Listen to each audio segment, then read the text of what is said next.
চট্টগ্রামে লাগামহীন সবজির দাম নিয়ন্ত্রণে অভিযান চালিয়েছে জাতীয় ভোক্তা অধিকার সংরক্ষণ অধিদপ্তর। বৃষ্টি ও বন্যার অজুহাতে গেল কয়েক সপ্তাহ ধরে চট্টগ্রামের সবজির দাম ঊর্ধ্বমুখী।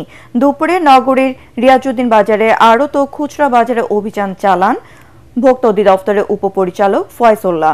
এ সময় মূল্য তালিকা ও রসিদ না রাখা এবং কারসাজির মাধ্যমে দাম বাড়ানোর প্রমাণ পাওয়ায় ৬টি প্রতিষ্ঠানকে ২০,০০০ টাকা জরিমানা করা হয়।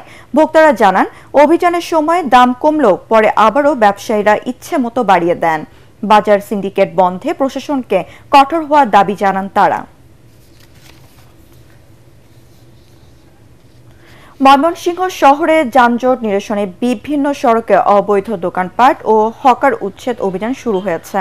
দুপুরে নগরে গুরুত্বপূর্ণ সড়ক গাঙ্গিনার পাড় স্টেশন রোড, রামবাবু সড়ক, নতুন বাজার ও দুর্গাবাড়ি সড়কের অবৈধ দোকানপাট এবং সড়কের দুপাশে ফুটপাতে গড়ে ওঠা দোকানপাট তুলে দিয়েছে যৌথ বাহিনী।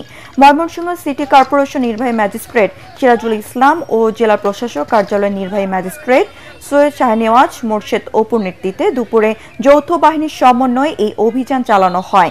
এই সময় বেশ কয়েকজন দোকান মালিককে জরিমানা করে তারা।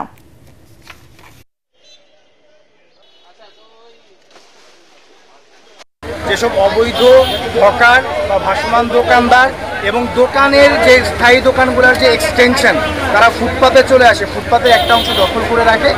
তো এই ফুটপাতটা আমরা ক্লিয়ার করব যাতে করে আমাদের জনসাধারণের চলাচলের কোনো অসুবিধা না হয়।